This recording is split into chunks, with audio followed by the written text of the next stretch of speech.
Today is Thursday, March 4th, 2021. Coming up on Roland Martin Unfiltered, three major issues on Capitol Hill. First, last night, the House passes the George Floyd Justice in Policing Act. Of course, no Republicans voted for it.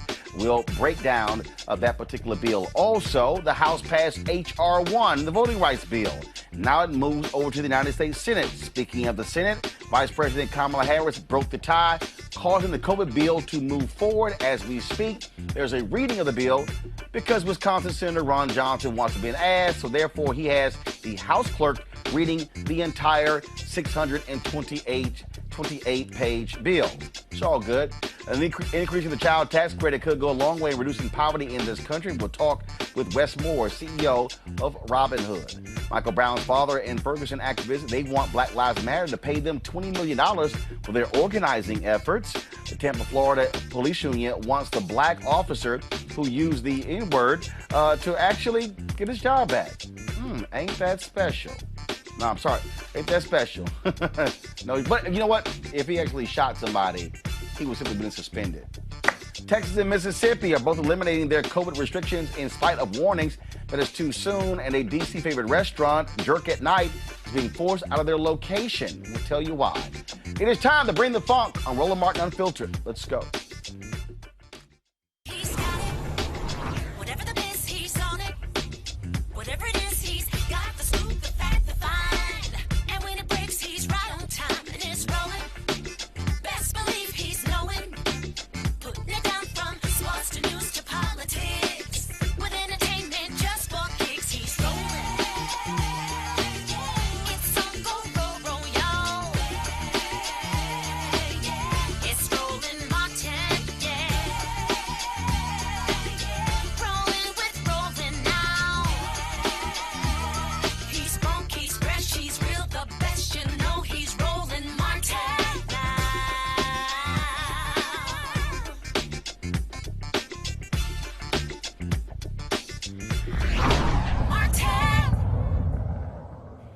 All right, folks, a lot of developments happening on Capitol Hill. Let's start with what is happening right now.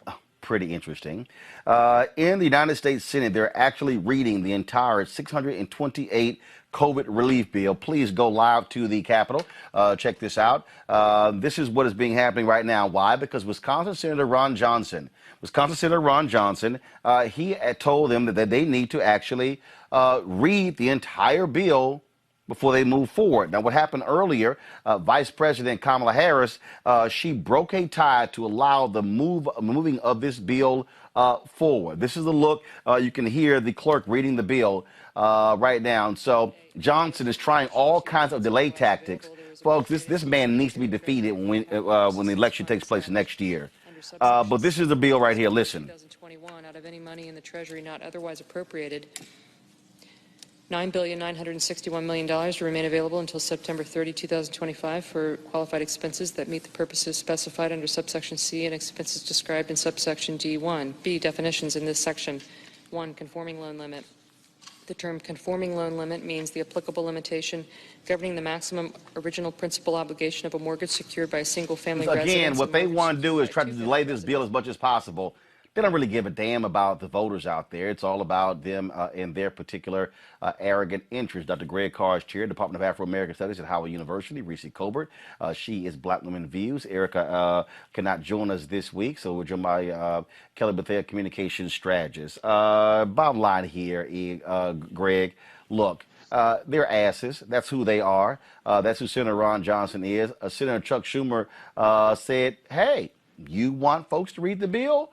We'll be more than happy to listen to this entire bill. No problem. And so it will take several hours to actually go through it. But the bottom line is it's moving forward, and not a single Republican in the House supported this bill.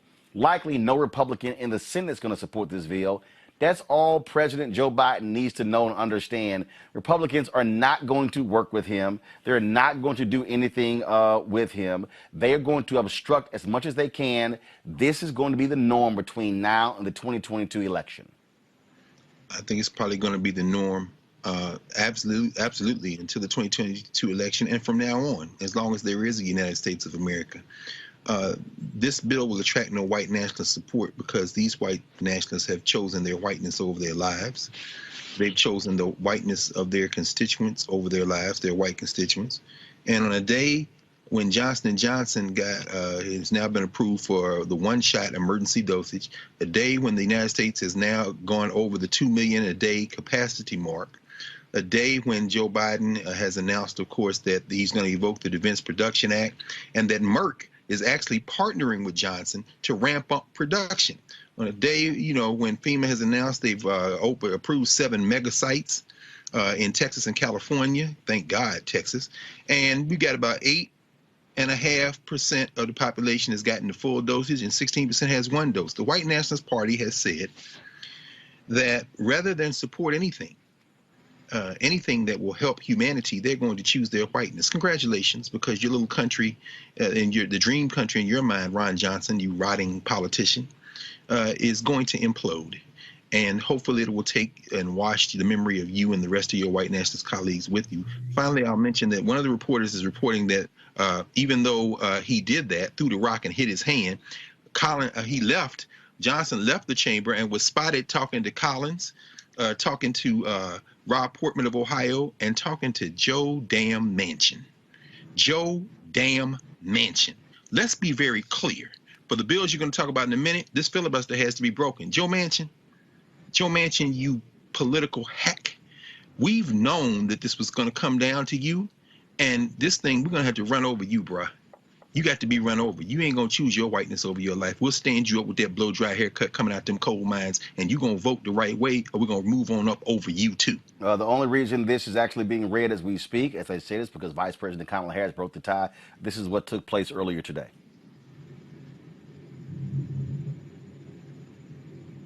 The yeas are 50, the nays are 50, the Senate being equally divided. The Vice President votes in the affirmative, and the motion to proceed is agreed to. Madam President, Mr. Majority Leader. I have an amendment at the desk, and I ask for its immediate consideration. Oh, excuse me. The clerk will report the bill, please. Calendar number 10, H.R. 1319, an act to provide for reconciliation pursuant to Title II of S. Conres 5. Majority Leader. Madam President, I have an amendment at the desk, and I ask for its immediate consideration. The clerk will report the amendment, please. The Senator from New York, Mr. Schumer, for himself and others, proposes an amendment numbered 891.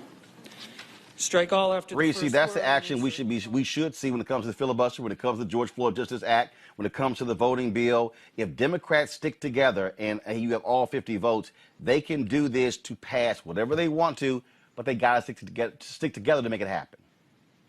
Absolutely, and I'm so glad that Dr. Carr brought up Joe Manchin, Senator Joe Manchin. I also heard that Johnson was huddling with Kristen Sinema, who totally gets a pass on all of this stuff as well. What I want to comment on is the fact that, you know, a lot of people, there's a little bit of an intra-party war going on right now with progressives making Kamala Harris, Vice President Kamala Harris, the black boogie woman and the shield for the Democratic Party. And the fact that you actually have Joe Manchin and Kristen Sinema, who are the ones who are blocking anything, really all of the progressive agenda items of not just the progressives, but the Biden-Harris administration. The only way for this to work eventually, I mean, we were getting through the budget reconciliation bill. Shout out to VP Harris for being the tiebreaker. But you cannot pass the George Floyd Justice and Policing Act through reconciliation or the Voting Rights Act or the For the People Act. And so you're going to have to get rid of the filibuster. And Manchin and Sinema have been 10 toes down and being completely belligerent about maintaining this Jim Crow relic. And there's going to have to be some willing and dealing. I don't know what that looks like. I'm not a senator. I'm not the majority leader, and I'm not the majority whip Dick Durbin, who nobody even talks about either. But they're going to have to figure out some arm twisting. I don't know what you got to do, but you got to do it, and you got to do it fast, because after this budget bill, there's nothing else left to do without getting rid of the filibuster, nothing of any real substance. And so they're going to have to act fast. They're going to have to put all of this energy that people have in writing editorials and going on all these networks and trying to pin everything on Kamala Harris, on the VP. channel that energy towards Manchin and Sinema and get them on board with getting rid of the filibuster. Amy Klobuchar came on board with getting rid of the filibuster to pass the Voting Rights Act. Do what you got to do, Chuck Schumer. It's your turn. Nancy Pelosi, Speaker Pelosi, has done her job. You got to step up. That point there, Kelly. Again, look, the COVID bill, they're moving forward. It's likely going to be passed. It is going to be signed into law. Now comes the heavy work, and that is how aggressive will Democrats, and again, I said last week, and also for all those ADOS and other people out there who run their mouths like, oh man, you out here, you talking tough. What did I say in Jacksonville last week the Democrats should do next? Oh, I recall me saying they should pass the George Floyd Justice Act. They should pass the voting bill, HR1. I'm sorry, what did they do last night? So while y'all sitting y'all asses around, complaining, it's about mobilizing people to drive this issue, which is critically important, Kelly.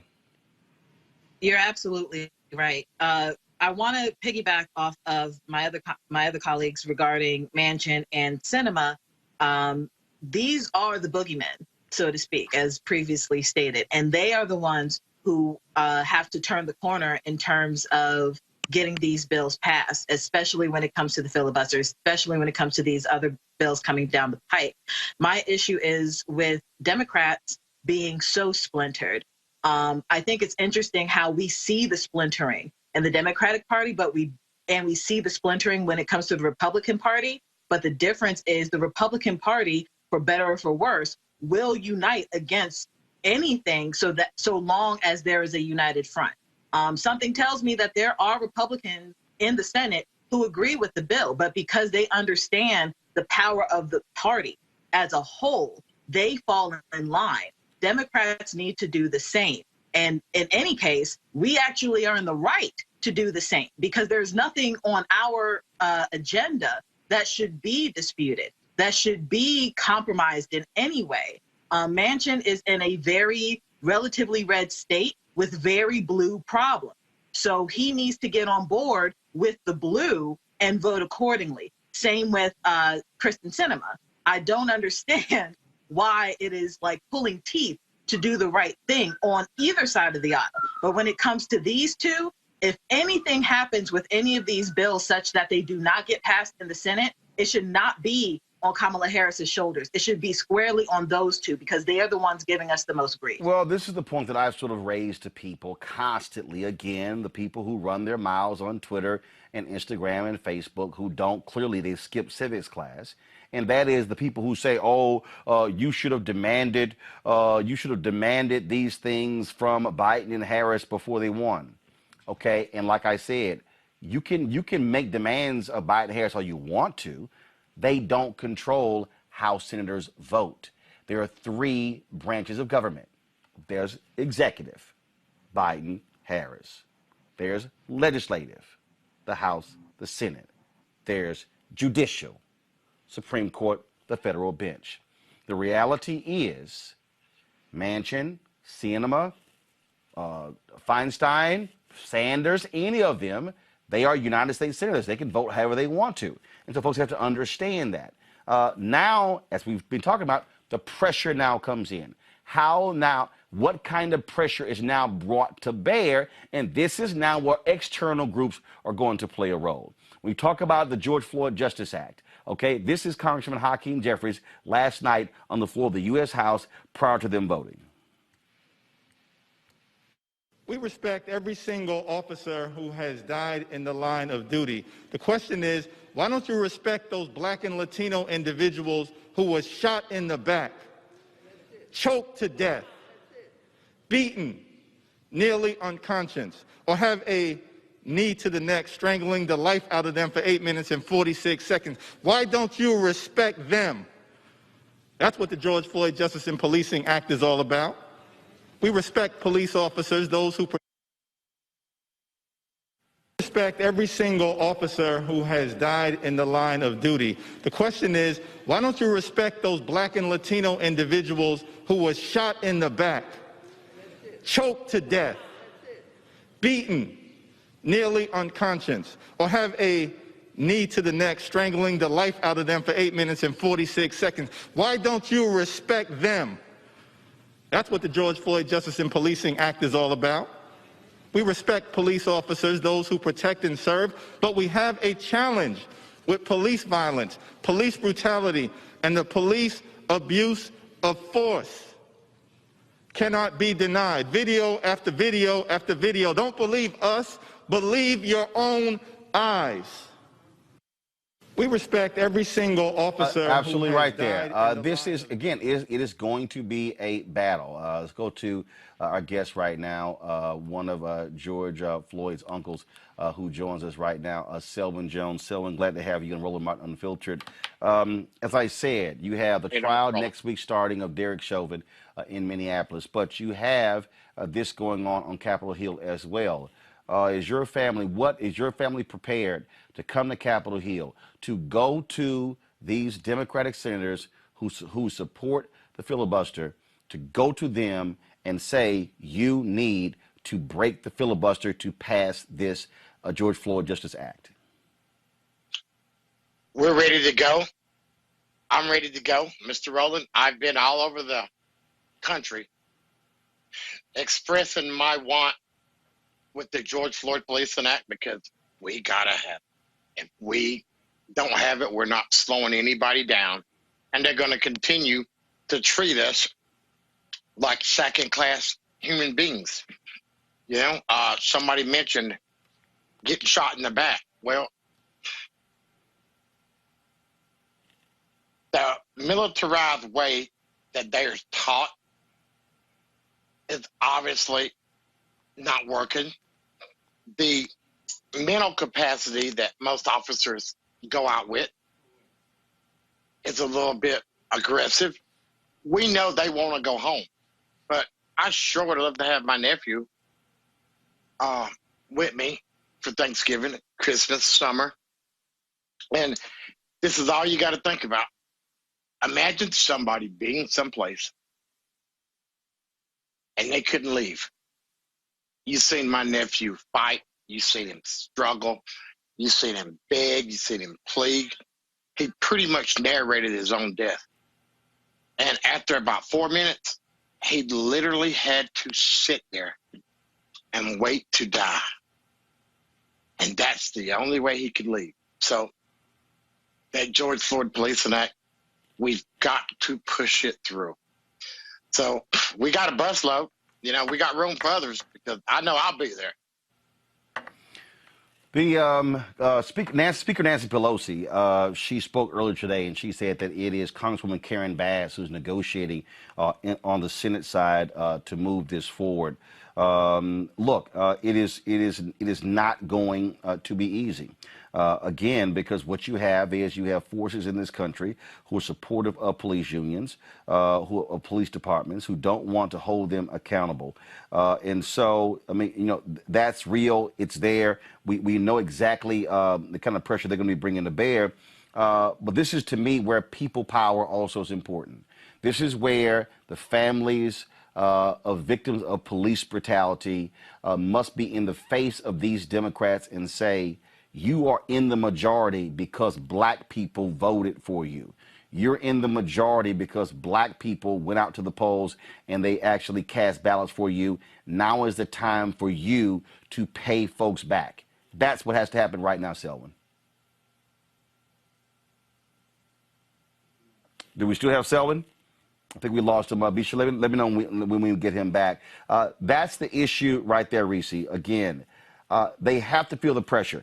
I constantly said during the election, and voting is one process, after the election is another process. For all these people who are running their mouths, who want to sit back and say, ooh, what has Joe Biden done for us? He ain't done nothing for black people.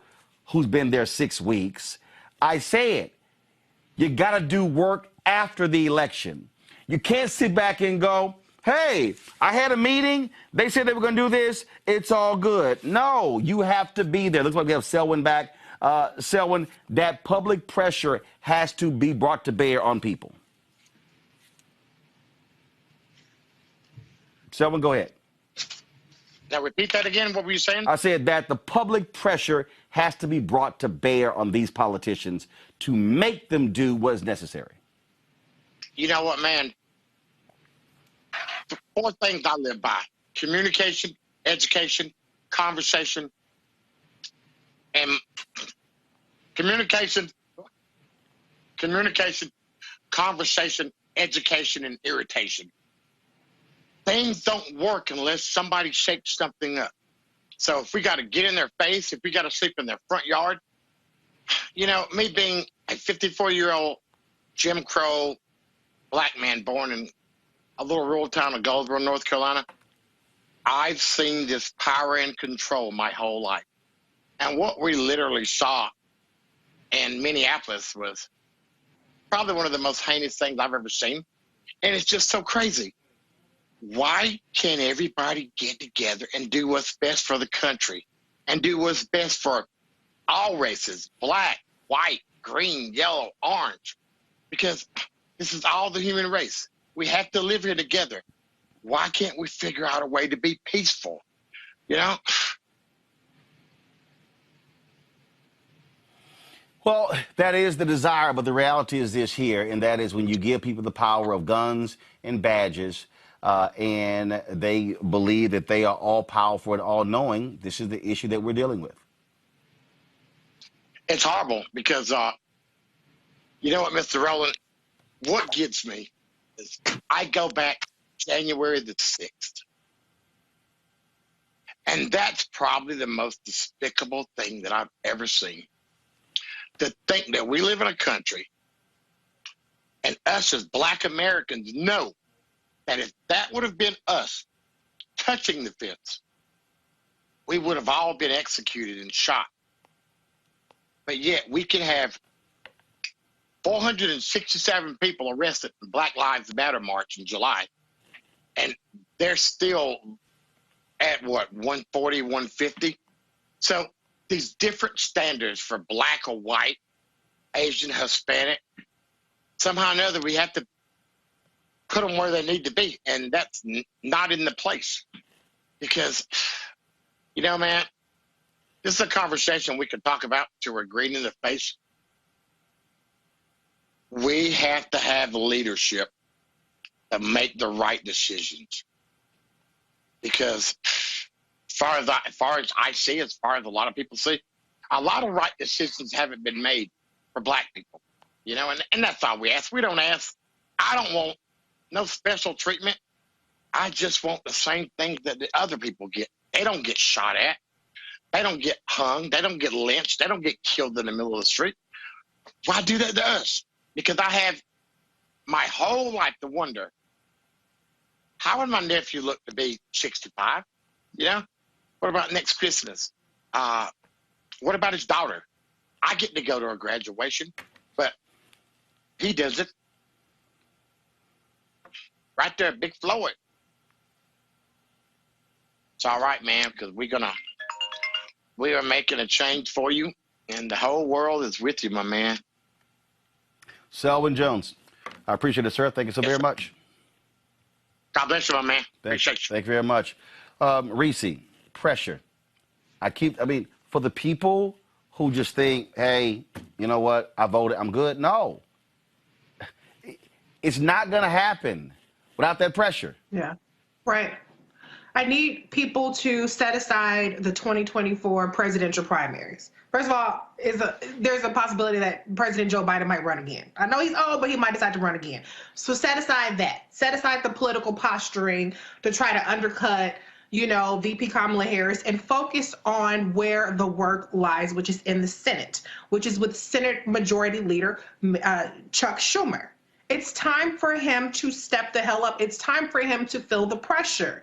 I don't see that he feels like he's under any pressure. I haven't seen it. You don't even hear his name mentioned. If it was Speaker Pelosi who had trouble wrangling AOC and Connor Lamb, it would be nonstop coverage of it. But we see Chuck Schumer and Majority Whip Dick Durbin getting a total pass. We see Senator Manchin getting a total pass. What has to be impressed upon them, and I hate that we even have to make this argument, because why do we have to continue to justify our humanity to these people? But we have to press upon them that the humanity and the full citizenship of black people and brown people in this country goes above and beyond this Jim Crow relic. And they have this allegiance to so-called procedures and so-called standards that keep their foot on our necks. And so that's unacceptable. So I don't, like I said, I don't have the answer, Sway. I really don't. I wish I did. But this is not a matter of tradition. This is not a matter of, well, what we have to keep the filibuster in case the Republicans get in. What they're gonna do whatever the hell they want to do. That's what they did to get all these 200 plus judges plus 3 Supreme Court justices. They're gonna do whatever it takes. It's time for the Democrats, specifically the Senate Democrats, to step up. And everybody who cares about this activity, about these acts passing, they need to be pressuring the Senate folks, okay? The Senate folks. That's where the ball is in their court. The House is done. This is now a Senate issue. Put all guns blazing there. I'm not saying have it a firing squad, but you have to ride their asses, period. This is a video that Congresswoman Karen Bass posted on her Twitter page. Go to my iPad, please. And then, of course, it reminds folks what took place with George Floyd last year. Also, right there, 100 unarmed people brutalized and killed by police since George Floyd was murdered. Since.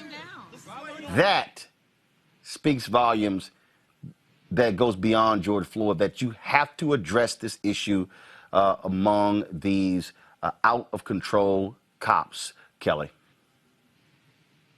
The fact that we are still in this predicament day in, day out, decade after decade, it just shows you just how stagnant, how slow, and frankly, how comfortable we are as a nation with this happening. Certainly not Black people, but as a nation, we are comfortable with Black bodies dying, certainly because the systemic racism that lives within. But thankfully with this bill, one of the main things that is a part of it is a national registry for these crimes committed by police officers to actually be documented and logged in, similar to how you have a national DNA database for criminals. There would be a nationwide database for crimes that cops do. And if you are a cop who kills unnecessarily, you should be treated like the criminal that you are. So this is a great step in that direction. Now, to Reese's point and your point, Roland, regarding applying pressure, specifically in the Senate, it is not, the irony is not lost on me that once again, Democrats are relying on a Black woman to get things done. We are no longer in a position for that to happen because we now have 2 senators, being Manchin and Sinema, who will thwart her efforts, so to speak, regardless of whether Democrats are united. So when it comes to applying the pressure, it's holding people accountable. It's making sure that we don't wait until 2024 to think that things are going to change. It means not even waiting until next year, 2022, trying to make things change. We need to act now. We need to make those phone calls to our senators now. We need to hold not just Kamala Harris accountable, not just Biden accountable, but your specific senators, your local government, your House representatives as well, because they are the ones who pass it in order to get to the Senate. So these are the civics lessons that should be ingrained in everybody, but clearly they are not. So absolutely, I agree with everybody on the panel here in regards to applying the pressure, but the irony that we are relying on Black women, a Black woman, specifically one, being the vice president, once again, and then for Democrat as a whole not to have her back, because we still have two like going rogue. That is beyond insulting to anybody, specifically this Black woman here, and I'm sure Reese can agree. I see her nodding. Greg, again, when we talk about pressure, I keep telling folks, show me what Black folks have gotten in this country without pressure. And again, and for the people who keep running their mouths like, well, no, the George Floyd Justice Act, that's not specifically helping Black people. The voting bill not specifically helping Black people. Well, guess what? Okay, while y'all sitting here waiting on that, the rest of us are busy trying to make things better for black folks? Yeah, brother. I mean, let's be very clear. There'll be a lot of people who get checks with the $1.9 trillion COVID relief bill that no Republican, no member of the White Nationalist Party voted for and will vote for. That's a fifth of that bill. 22% of that bill is direct payments. That means black people, your money will spend too. You'll get that money. What this is exposing, again, reminding us of, unfortunately, is the truth of the political immaturity of the American electorate. You know, this is years of being dumbed down through, you know, silly-minded media, and of course, social media has only weaponized it. I'm glad you wore that shirt today, brother, because right now, while we're here in Haiti, the Haitians are like, this president got to go. February 7th was your last day, bruh. You got to go. The Constitution says that, and the Supreme Court and the courts in Haiti have ruled on that. In some countries, they just won't stand for it. Here in the United States, however, a dumbed down country, we don't even have the momentum of memory. And you know, today, for example, I was talking with my students, and I teach this hip hop class, and we were reviewing what happened in the late 80s, early 90s around these insurrections, and many of them had never seen the murder of Latasha Harlins out there, or that white judge that let that Korean lady go for doing it. Many of them hadn't seen the Rodney King footage, and so we talked about that, and that's not the fault of these young people. That's the fault of those of us with so-called platforms who don't continue to remind folk that there's nothing in the George Floyd bill that is new. In a minute, when we talk about this Black Lives Matter money, all the money going to HBCUs, all this money that's going out, this money is washed in the blood of Breonna Taylor. It's washed in the blood of Ahmaud Arbery. And we've seen this show before. In other words, this country is a criminal enterprise that was set up on dispossessing people of their land, and it's basically a business enterprise. And to keep that going, there will be politicians put in place to continue that momentum. Now, the problem the Democrats have, finally, is that those who back them in terms of lobbying, and I know we're going to talk about HR1, and that's very important to think about this question of limiting donations and things like that. The people who must vote for the Democrats look more like us. The white nationalists have completely doubled down. And so I think we have to now, rather than, in addition to putting pressure on the Democrats, you know, I got a question for that bucktooth Ben Sass in Nebraska. I got a question. I got a question for those white nationalists who think they're going to win a national election. We have to now show political maturity to not only get on the Democrats and say what's going on, but we need to elevate and scream to high bloody heaven. You white nationalists over there who are getting a complete pass because nobody expects you to do anything different, we're going to put your faces up next to these toothless, ain't getting no vaccine, homeless, lights out in Texas, white people who you have deceived, and we're going to posterize y'all because y'all getting a whole pass to stand up and saying no. We're acting like there's only 50 people in the United States damn Senate. No, every member of the White Nationalist Party must now be crucified on the altar of common humanity. They are enemies of humanity. The reason they had to have a late session last night is because their friends threatened to come back down here and repeat what they did on January 6th today. You're white nationalists, you're enemies of humanity, and you must be destroyed politically. You don't get a pass because you're not behaving as human beings. But then when I say put pressure, what I'm talking about is, remember, we are still constituents. And that is black folks in Nebraska. That's right. Put that pressure on Sass. Black folks in Utah, and ain't many of y'all, put that pressure on Mitt Romney. Black folks in Milwaukee and Wisconsin, that's right. Come and put that pressure on Senator Ron Johnson. That is the only way these things are actually going to happen. It doesn't matter what the issue is. It doesn't matter if we're talking HR1, George Floyd Justice Act, if we're talking about Democrats planning to increase the child tax credit, $3,000 per school-age child. It does not matter. It's about pressure. Speaking of that tax credit, it will lift nearly 10 million children above or closer to the poverty line, according to the Center on Budget and Public Policy Priorities. Now, while the legislation only calls for a temporary year-long increase, several Democratic senators say that they're not going to let these new enhancements expire if they can help it. Joining us right now is Wes Moore. He's the CEO of Robin Hood, one of the largest anti-poverty organizations in the country. I talked about pressure, Wes. This is one of those issues that, again, well, people have to realize we've always done it. We've always seen the activism of African Americans. But what has to happen is not calling for a million-man march on a Saturday when Congress is not there. No, what has to happen is when those members of the Congress are there Tuesday through Thursday, that's when we show up. That's when we're hitting every single person. That means that they're seeing somebody every single hour, clogging their offices, clogging the hallways where they can't even get by. That's the only way you can actually force these people to do what's right. And I think helping people to understand what's at stake. You know, that when we're talking about child poverty, you know, people might think, well, child poverty, that's, you know, I've seen a documentary about child poverty, or there's an infomercial that comes on about child poverty. Let's be clear about who we're talking about is in child poverty and how pervasive child poverty is, and the fact that there is a cost to it.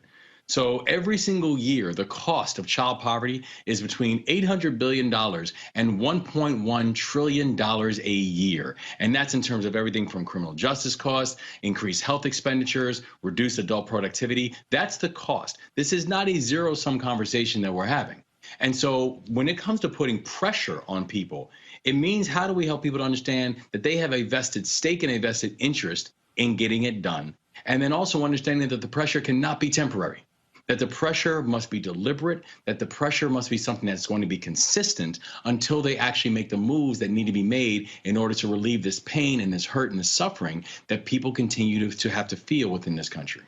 And so when we talk about, again, the issue of poverty, you're dealing right now with the push for $15 a living wage, and you're hearing people say, oh, my God, we can't afford that, but they had no problem with the various tax cuts. Oh, my God, you know, we can't afford that, but let's go ahead and spend billions upon billions more when it comes to defense. No, America can afford what the hell it wants to afford when it deems it a priority. Yeah, I mean, to be very honest, this whole conversation about the $15 minimum wage, it's not only it's so overdue at this point, it's almost laughable, right? There have been advocacy for $15 minimum wage and frankly data to reinforce the importance of having not just a minimum wage but a living wage for families since we have had these conversations. When we think about the people who've lost their jobs due to COVID-19, 24% of people who have lost their jobs due to COVID-19 were people who were living in poverty before COVID-19, right? i.e. that was the working poor, the ones who are working jobs, and in some cases multiple jobs, and still living below the poverty line. So when people make arguments and they say, well, I wish people would just get a job.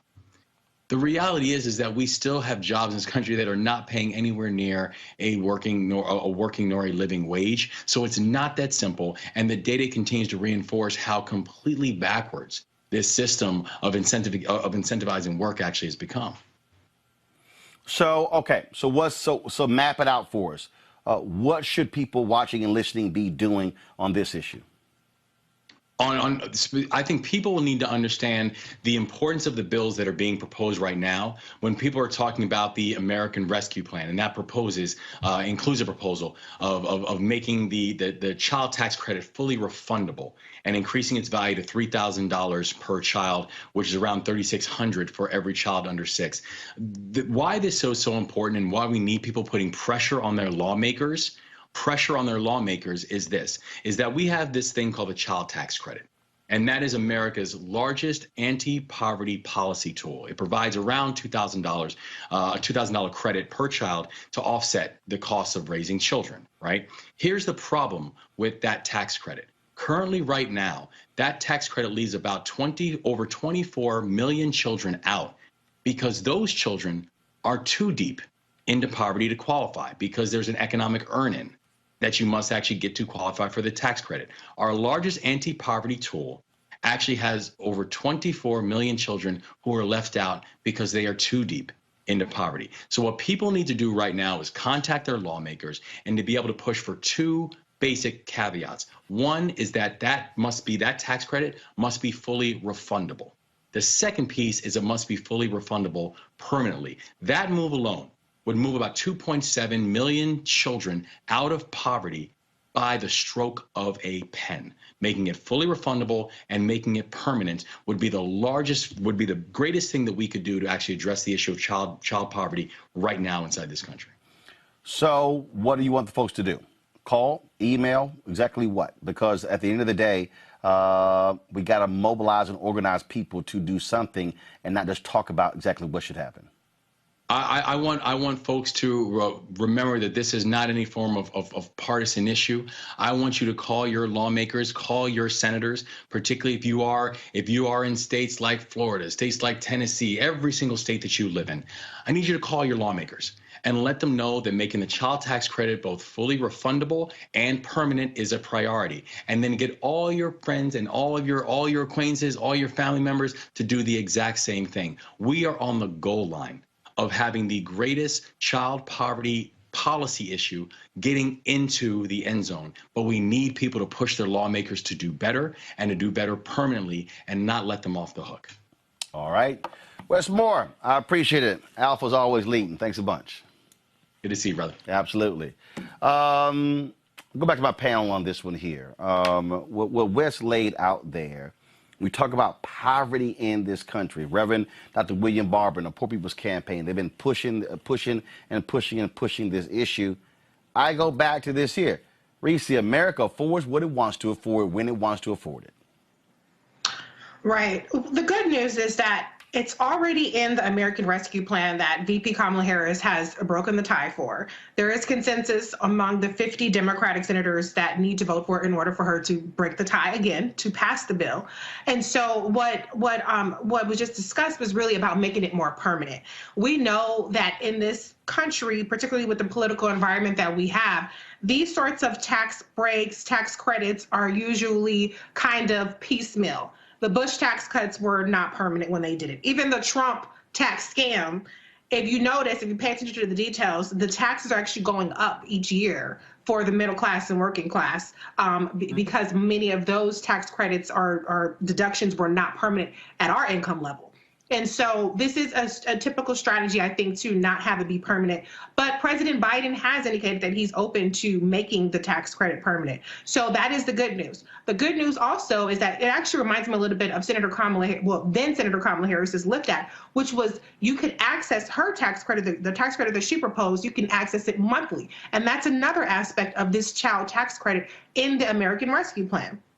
That refundable part of it can be accessed monthly instead of having to wait till the end of the year when you file your taxes and then you get a check back. So that's going to help a lot of people along the lines. When you pair that with unemployment benefits, when you pair that with the stimulus check, whatever value people are going to qualify for, this can be a very transformative policy. The numbers are there. It's going to lift 10 million children out of poverty. And so the important part is to continue to keep the focus on keeping these provisions in the bill. I don't think that there's any real danger of it falling out at this point, and then driving it forward, like your guest just said, and making it permanent.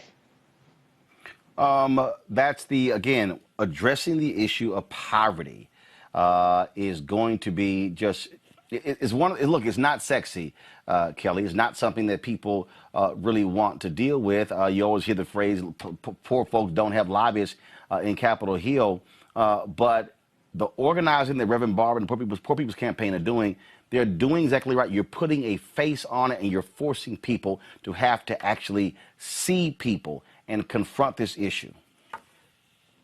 Absolutely. The fact that we are still considered a minority in this country, yet we make up the majority of those who are living in poverty, is an abomination in and of itself.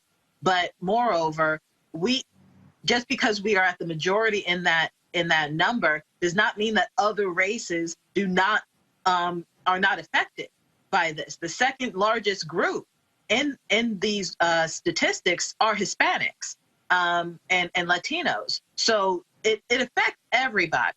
It affects everyone. And just because we are giving people or trying to give people a higher minimum wage, that of $15, data shows that wouldn't even be enough, because that doesn't even match the level of inflation that we have right now in order for people to be out of poverty, even with $15 an hour. So there definitely needs to be even more measures on top of the stroke of the pen, such as Wes Moore was talking about, in order to truly rectify this issue.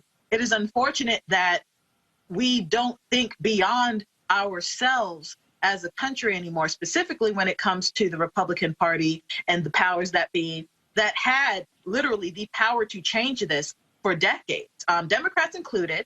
But it is something to be said when the mantra for the GOP has always been pull yourself up by your bootstraps. Well, what if you don't have any boots? What if you don't have any straps for the boots? What if you just do not have what is necessary on your own in order to bring yourself out of the muck and the mire that, frankly, the government put you in the first place? So this bill would just be the first step in a litany of steps and bills and initiatives that would need to take place in order for America to actually be great and to make sure that the richest nation in the world is actually reflected in the people who live in this country.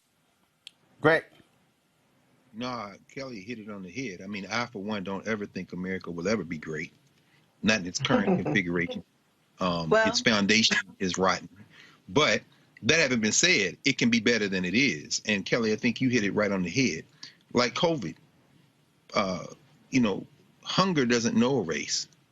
And yes, black and brown children are the most at risk. But let's think about this for a minute. And Kelly, I mean, I can't really, echo enough what you said. The poverty guidelines, a lot of people don't even know.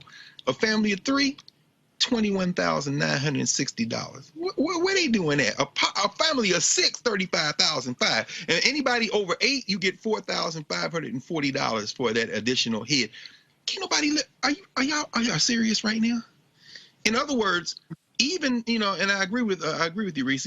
This will probably pass. I mean, now, as you say, Kelly, it's going to be made permanent. Do we need to push? And I agree with Brother Moore. Wes is like, call your senators, call Tennessee. Shit, Marsha Blackburn out here caping for Neanderthals. So I mean, let's be very. She turned it into a compliment. You know what I'm saying? Yeah, sure, exactly right. But and I'm from Tennessee, in East Tennessee, in them hills. Down there in Middle Tennessee and in West Tennessee, down in the Mississippi, you got children who don't have enough to eat, who are all colors. And if she don't give a damn, you need to break her damn political back. If this country's going to be something other than what it is, it's going to take more than black and brown people trying to drag the dead carcass of white nationalists across the finish line.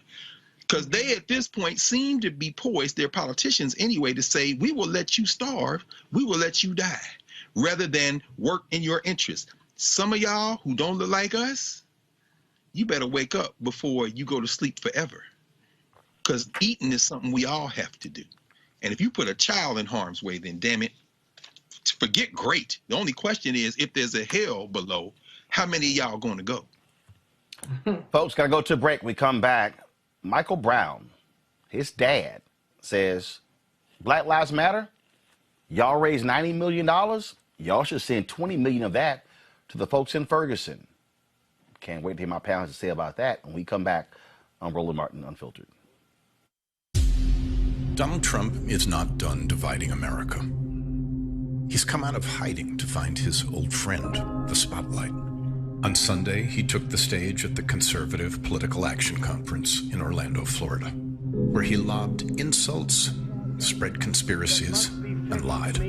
This election was rigged. The same things he's done for 4 years, with no concern for the destruction he leaves behind. He'll get the attention he craves. After all, even condemning him feeds his insatiable need to be seen. Which is why it's more important than ever to remind ourselves that in November, one thing became clear. America is not Donald Trump. America is the people whose names you may never hear, whose only fame will be among those whose lives they touch, but who are the best of America, all the same. They're doctors, nurses, healthcare workers, the people working tirelessly to get every American vaccinated against COVID-19. They're the disaster relief workers and first responders, holding up their Texas neighbors during the harshest winter the state has ever seen. They're the people who show up, lend a hand, and give a damn when their fellow Americans are in need. Remember them. The lives they lead are the best proof that Trump is a liar. Because America's greatness comes from us, not him. Are you geolocating people through the FBI based on where they were on January 6th? He asked you about the geolocation and metadata aspects and gathering related to the gathering of metadata, that is, related to your investigation into the January 6th riot. Tell me what you know about this. So is the FBI accessing cell phone tower metadata from telecommunications companies? Shortly after 2 p.m., as the siege was fully underway, Senator Lee describes it, phone rang, it was Donald Trump. I hope you can understand my concern. Sure, you can appreciate my concern here. Unfiltered.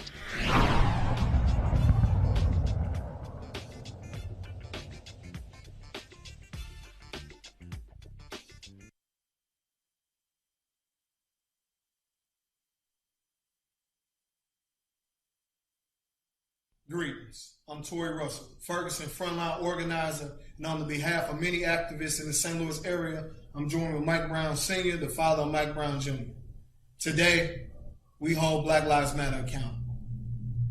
The movement that is catapulted into the limelight has forgotten about Ferguson and the freedom fighters. Freedom fighters like King D. Seals, Edward Crawford, and Danye Jones have literally given their lives to the struggle, but are rarely spoken about and families are not taken care of. Brother Ali, Joshua Williams, and many other political prisoners from the Ferguson movement are incarcerated or have been and still has received no assistance from Black Lives Matter. What kind of movement are we building where we're saying Black Lives Matter, but the freedom fighters and the families are being left behind? Where is our restitution? Where is our organizing? Where is our building of a movement? We have groups like the Lost Voices and the Freedom Fighters here, and thousands of other youth activists in their 20s and 30s have been out in the streets protesting for months and months and years for years. Still forgotten. We're asking that Black Lives Matter leadership funds $20 million to Ferguson organizers, organizations, and community foundations to do the work. We're not begging for a handout.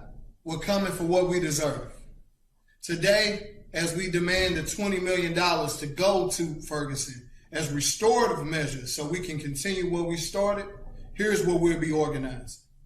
Annual commemorations around Mike Brown Jr.'s life, mutual aid programs, Black Panther-style programs and services to meet the needs of the people, community gardens and forums, and also organizing fellowships and stipends so we can fight white supremacy full time. This is what we started in Ferguson, and this is what we will continue.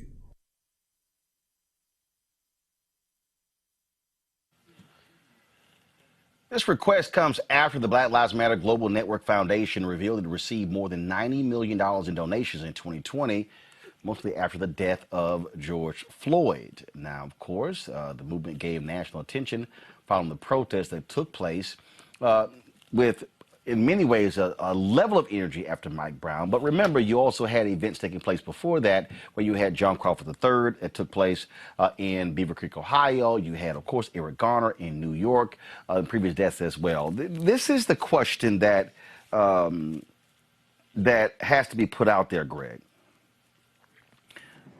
Black Lives Matter Foundation, they've come forward and announced they've got $90 million. How much has the NAACP gotten? How much has the National Urban League gotten? How much has other black organizations gotten? And now the question is, and this is real, if all of these groups, we had Derek on, and I've been told the NAACP has gotten in excess of $100 million. So the question now is, so if you, let's just say the NAACP got $100 million, and the Urban League got $100 million, and Black Lives Matter got $90 million. That's nearly $300 million that has come in after the death of George Floyd.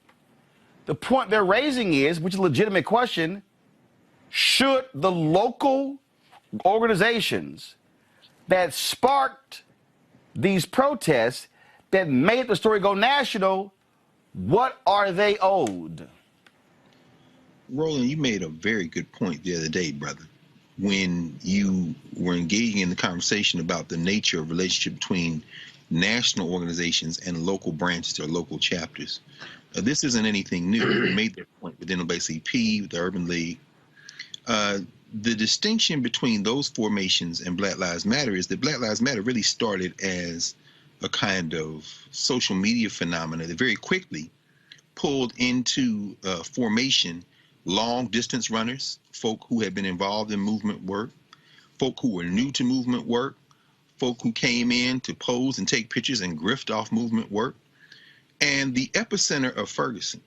And as you said, I mean, we go back to 2014 with Trayvon Martin. The idea then, the impact of social media is now you have formations that didn't begin as formations.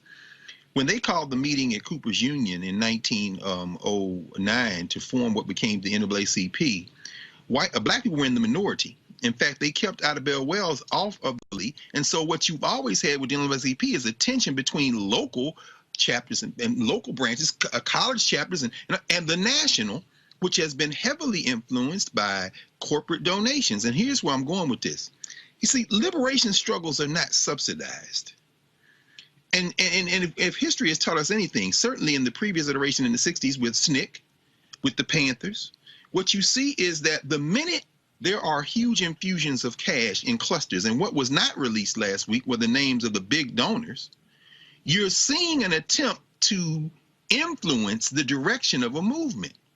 This country is a corporation that uses politics as a shield. When Billie Holiday, in the first chapter of her memoir, Lady Sings the Blues, said, not the first chapter, it's one of the subsequent chapters, when she says, when it was the United States versus Billie Holiday, she said, I felt like it was the whole United States versus me. Sis, you're right. It is the United States versus black people. It is the police versus black people. It is state violence. So while they give you some money to try to generate some data and build a network, meanwhile, the killings keep going. Meanwhile, the state is surveilling you. Meanwhile, you have to worry about where you're going to lay your head at night. So redistributing this money in any way that could actually lead to liberation work might mean the money dries up, as SNCC. And that is the devil's balance that this new formation that's trying to build itself at the same time as trying to fight is trying to strike. So this isn't anything new at all. If people are trying to pay for your liberation, you in trouble. You need to crowdsource it.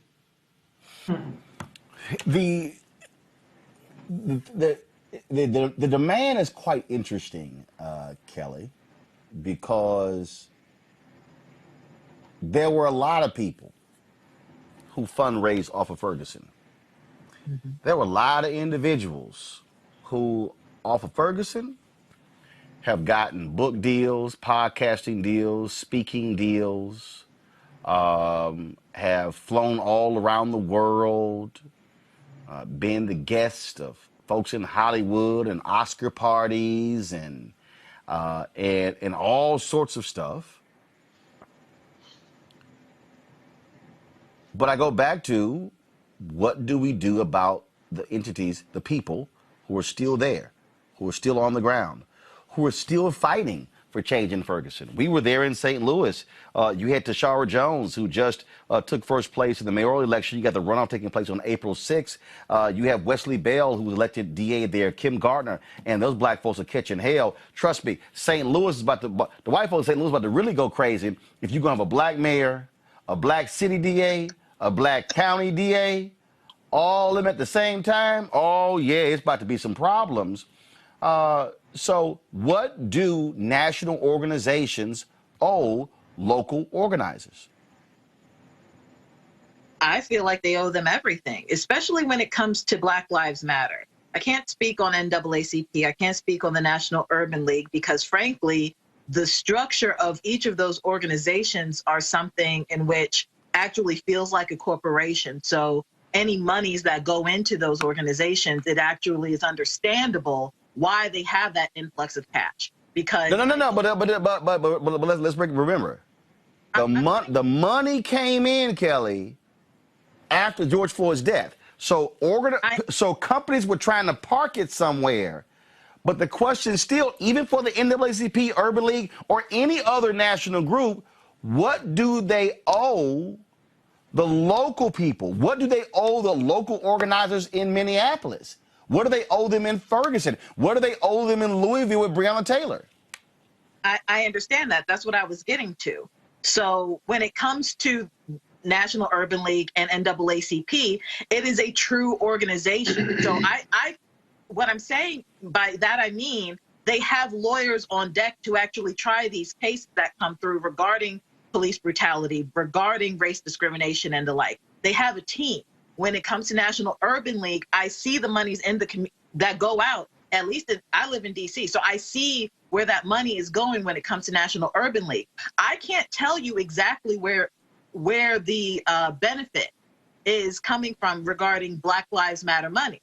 I do not see Black Lives Matter things or initiatives happening in my community. I don't see them happening in the Baltimore community, which is where I was born and my family still live. I don't see Black Lives Matter anywhere, but I do see the NAACP. But I do see National Urban League. So when it comes to the $90 million that got to Black Lives Matter, where exactly did it go?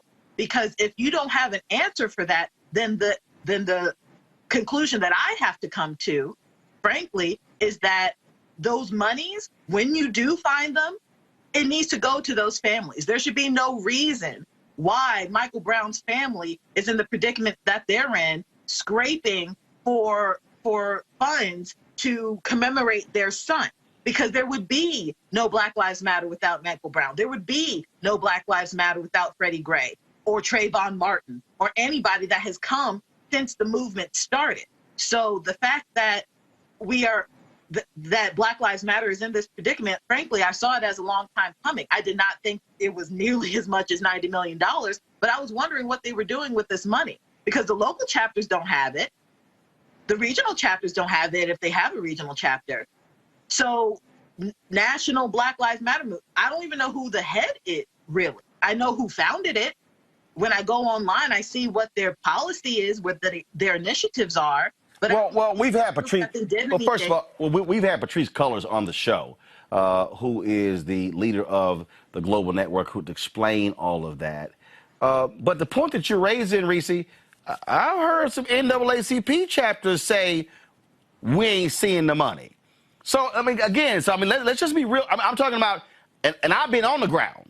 I've been on the ground in multiple states where I've heard folks say, "Hey, National isn't kicking that money back." I've already heard folks even raising the question, all right, all this money came in. The bottom line is this here, and when I talk about the money, I look at the money from two perspectives.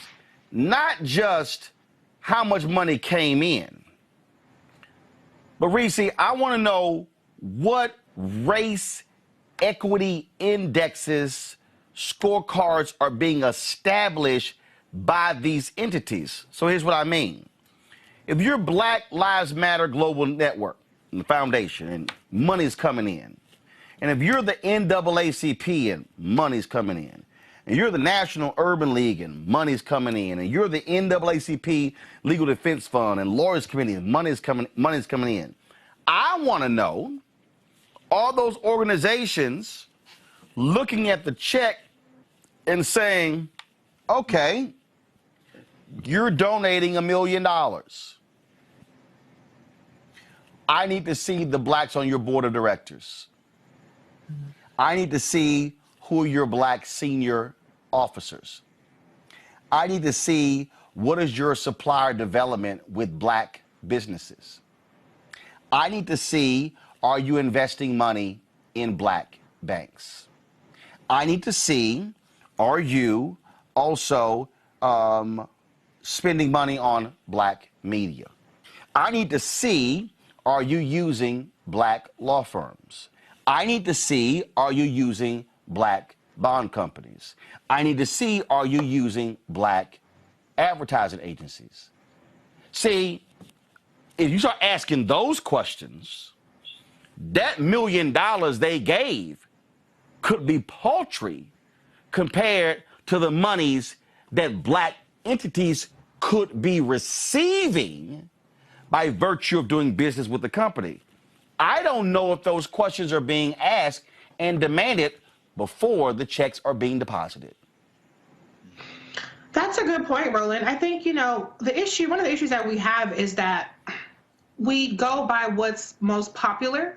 And it's easier to write a check to a big name, and I have great respect for the NAACP, particularly the Legal Defense Fund, which does amazing work, and the Urban League, and even the Black Lives Matter movement. But I think what the issue is that all this money flows through them, and so they're the middleman, or they're cash hoarders. I can't speak on the positions of NAACP and Urban League, but specifically with Black Lives Matter, they have $60 million cash on hand out of the $90 million. So the money is still there, but essentially they don't have the protocols in place. They don't have the criteria in place to really distribute that money in a timely manner. And maybe perhaps they're concerned about it drying up and they don't want to make promises and things of that nature. But the bottom line is that I make this point about, validating black outlets, black creators, black businesses, is that we have to sometimes ourselves think beyond the big names and actually look at what's happening in our local communities. And sometimes we have a mistrust of our local community organizations,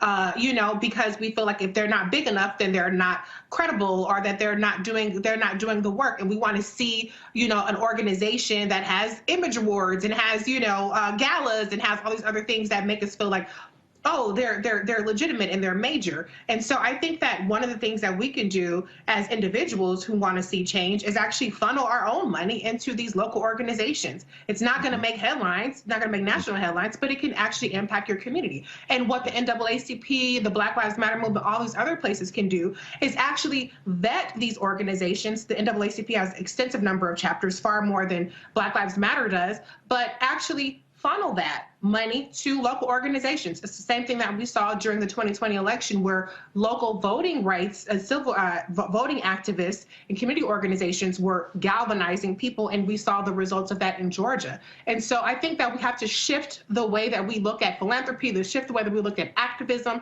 shift the way that we look at how our money is being spent, and actually do the research ourselves instead of just writing a check to a big name organization. Or in some cases, people create their own organizations that have high overhead, that don't, like you said, don't recycle black dollars, and nothing is getting solved. $300 million can go a long way, but if you're only funneling that money to the big name organizations and the food bank down the street, or the people who take, that provide, relief to people in their community, they get asked out, like Michael Brown is saying. I don't know where $20 million comes from, but to their point, the local people, the people that are doing the work, if they get shut out, that's a problem. So if you can't spend the money, then get the money to the organizations that can. The last thing I'll say is this is something that they did, particularly with the immigration aspect, when there was the child separation that was happening, where you had the immigrant activist organizations where they said, okay, we have too much money.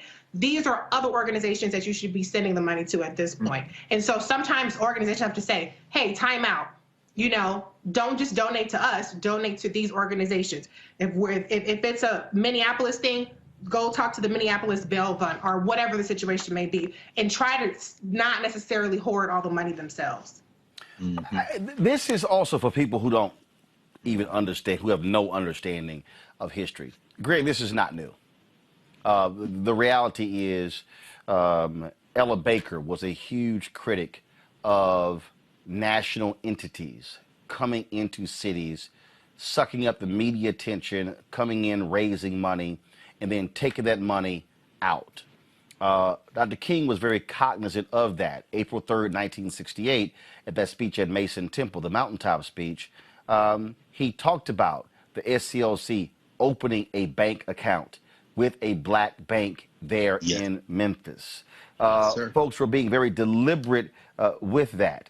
What I hear from Michael Brown's dad and this organization is, we are here doing the work.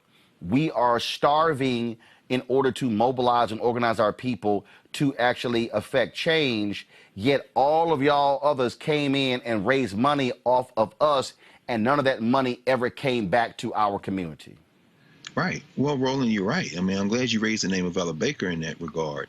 It's funny. I was just reading a book, small book that was published by the congregation at Dexter Avenue Baptist Church. Dr. King, in that call, he has direct experience with that. During the Montgomery bus boycott, as they were raising money literally from pennies to dollars from black communities and others all over the country, every time they would get money in Montgomery, they distributed that money across 10 black banks in the country. That allowed them to buy a fleet of cars. That allowed them to pay for repairs for those cars. That allowed them to pay for fines as the Montgomery police tried to put them out of business by fining the taxis for not paying the fare or whatever. In other words, it was, and Reese's point is the point we really have to really consider, I think, and you're making the same point. When each gives a little from what we have, we don't have to do a lot. No individual has to do a whole lot. That is the philosophy if you're talking about a liberation struggle. We live in a capitalist society. The tiny black elite, the tiny black upper class has benefited from the black movements that have taken place in this country. But in a capitalist structure, it is created in a way to engender this aspiration to become a member of that tiny group, not realizing that there's a cap on the number of people that can be in that class in a capitalist system. Mm-hmm. So when you're dealing with the poor, when you're dealing with folks out on the streets of Ferguson, these corporations, these big donors are giving money, but the money will then go to reinforce the structure of civil and human rights work, the template for which is set by the political economy of the country. So then what you're going to see is these emerging institutions will look like the legacy institutions. They'll have directors, they'll have secretaries, they'll have offices, they'll be paying rent in buildings they don't own, they'll be flying in car and staying in hotels they don't own. And in other words, and they'll be pushing for policy, incremental policy change. And if they do go out and hire black folk, if these corporations hire, it'll be individuals. It's the same kind of model that creates the slim, well, not slim possibility. What Randall Robinson critiqued in his memoir when he was talking about the late Vernon Jordan, our new ancestry, he called it Vernon Jordan syndrome. Because remember, Vernon Jordan left the Urban League and went into private practice and said famously, I ain't no civil rights leader. In other words, when you have individuals make advancement as a result of group movement, you're not going to see in the society those who are at the top, because that ain't the black middle class, who are hanging on this precarious perch by their fingernails. You're going to see those at the top, they're going to invest in keeping that system going. They may let a few Negroes in, but them people on the streets of Ferguson, hell no. That's why the police attacked them. The only choice, well, I won't say the only choice, the best strategy we have, as Reese just said, every one of us needs to do and follow the model that you're building here with Roland Martin Unfiltered. Everybody put something on it. And if anything comes from other places on top of that, let's work so that that's gravy. Because, see, the minute they do that, as the great Lauryn Hill once said, funny how money change a situation. They're investing. They're not donating. Reese's right. We got to rethink this notion of philanthropy. See, and I'm going back to this notion of the race index. Because what it does is it forces the true change in these companies. And it doesn't give them the out when they come with a few dollars. And that's, to me, and again, that's how the thinking has to be different. Because what we have to realize is that when an individual or an entity, a corporation, decides to make that donation, they're doing it for a reason. Mm-hmm. There are those who are doing it for the purpose of generating positive attention. There are those who are doing it to be able to say they're associated with someone. But we have to not be as so desperate for the check to go, hold up one second. Let's have a broader conversation about your company and what it is that you're doing. See, we were discussing the other day Walter Geer's criticism with regards to Ad Color and them hiring a company with Drago. I got an email from them, from the folks with them, and they said that no, they didn't hire them. He had his facts wrong. That wasn't the case. But I asked the same question when organizations hand out diversity awards. And we're living right now in a time where everything is DEI, DEI, DEI, DEI, DEI, diversity, equity, and inclusion, DEI. And I go, well, who's actually benefiting other than the DEI person y'all hired? That's right. See, I think our demands have to be far deeper and bring a much different level of accountability. I go back to, and y'all keep hearing me talk about it, I go back to Operation Breadbasket. They did not, starting with Reverend Leon Sullivan in Philadelphia, going to SCLC, moving to Chicago, they didn't go to companies and say, hire black people. They didn't go to companies and say, well, donate to our cause. No, they approached them in a vertical and a horizontal way. They said, we want to see people here, here, here, here, here, here. Money going here, here, here. To me, the power of organization is when a company comes with a check and you say, thanks for the check, but let's talk about some other stuff. Said company, what partnership do you have in any way with your nearest HBCU? Good question. If there's no HBCU that's in your city or in your state, okay, what partnerships do you have with your predominantly black high schools to drive folks to 2-year, 4-year institutions? See, this is where, to me, organizations have got to be far more intentional and deliberate in making demands and not be short-sighted in this is what they gave to us, because to Reese's point and to Greg's point about us giving back, if the power of the organization drives value to the black law firm, the black accounting firm, the black engineering firm, the black architecture firm, the black bond company, the black ad agencies, black-owned media, and all the black, you now are creating not $1 million check, but you're now creating $5, $8, $10, $20, $30, $50 million in business. And so now those very black institutions can in turn give a check to the NAACP, give a check to the National Urban League, which then makes it where you don't have to depend on the corporate support. You're depending on your people funding you, so you have the freedom to make those very demands. That's right. And that makes perfect sense. But at the same time, that is a very forward thinking, in the future perspective. No, it's not. It's right now. It's not in the future. For BLM, it is in the future, because right now they have $90 million and they're not giving it to people who are on the ground. No. It's not forward. It's right now. While we were having this conversation, Kelly, I literally sent a text to one of the Black Lives Matter people. And I specifically said, hey, is BLM establishing a race equity index for those corporations giving them money? The response was, let me check. Not that I know of. After this show, I'm going to be on the phone with them. See, I'm not waiting for the future. What I'm saying right now, I'm going to send the very same text to Derek Johnson of the NAACP and to Mark Muriel of the National Urban League, because this is the moment for us to properly leverage the power.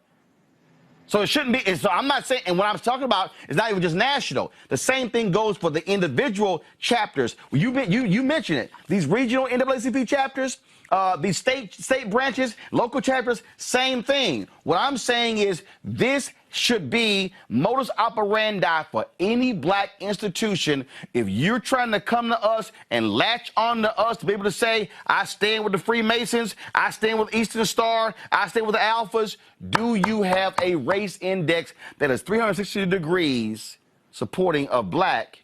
If not, you can't stand with us.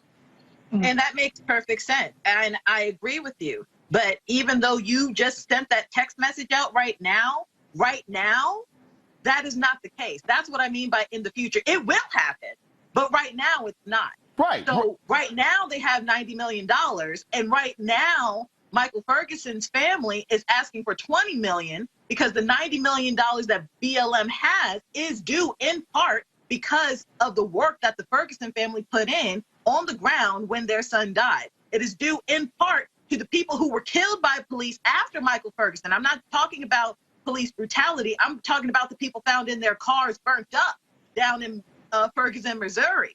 You know, Right. It's due in part to those things. So right now, I would say that they need this $20 million. Right now, I would say whatever's going on with BLM, until they get that race index that you talked about, which they absolutely need, they need to give the money that they have right now to these local chapters, to the family of Michael Ferguson, to the family of not Michael Ferguson, Michael Brown, to the family of George Floyd and Trayvon Martin and the like. Because it appears to me right now that those families, that those organizations associated with those families are actually doing more work on the ground than BLM and their $90 million. Well, I think it's important, as you say, Kelly. I mean, okay, one thing is the network doesn't have the infrastructure. So part of it is building the infrastructure. And that was, for example, one of the key... Actually building that on the fly. They're literally building it on the fly. No question about it, which was one of the great values of having an Ella Jo Baker, who had deep experience with these civil rights organizations, stand between the NAACP, between Southern Christian Leadership Conference, and the young people of SNCC to help them see how to do that. Now, if you look, for example, at Black Futures Lab, at Alicia Garza, who's not in the BLM formation now.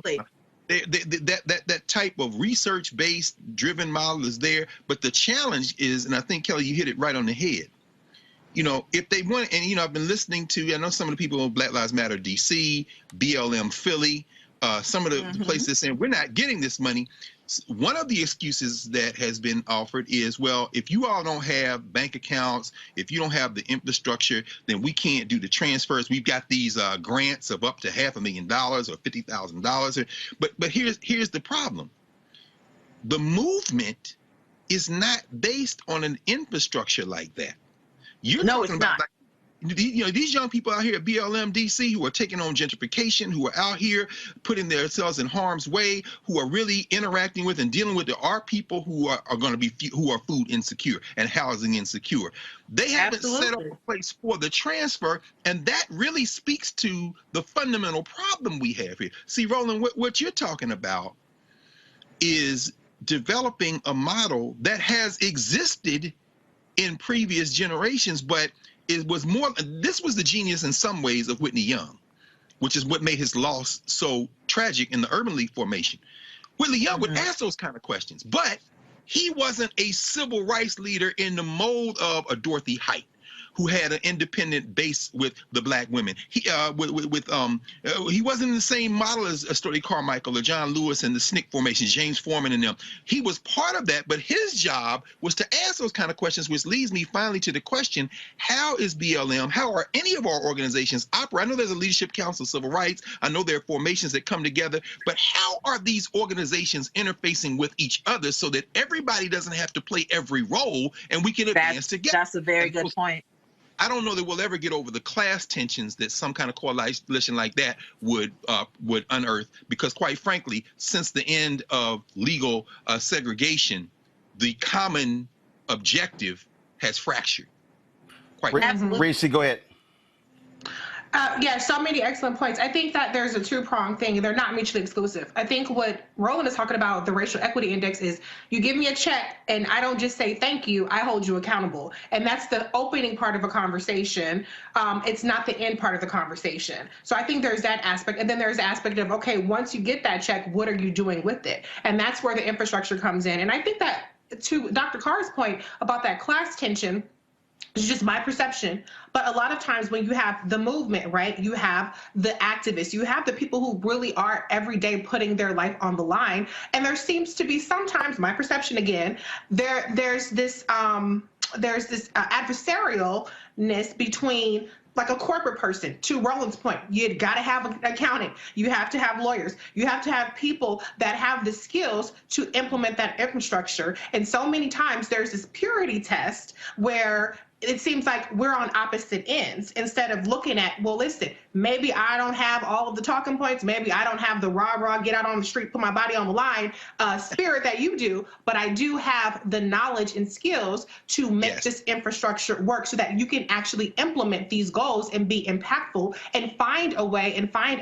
a manner in which you can distribute to the community. And so part of the things that has to happen is we have to resolve that class tension. We have to resolve these litmus tests, these purity tests that alienate people who actually can help in their own way. And so everybody's not going to be an activist. I'm not, I hate when people call me activist because I'm like, I think that's an overstatement. I don't think that I deserve that title, but I have a lot of skills. I'm a financial manager. I have a lot of things that I can contribute to the situation as well. So that's where we have to find a role for everybody within these organizations and stop having this adversarial approach towards each other.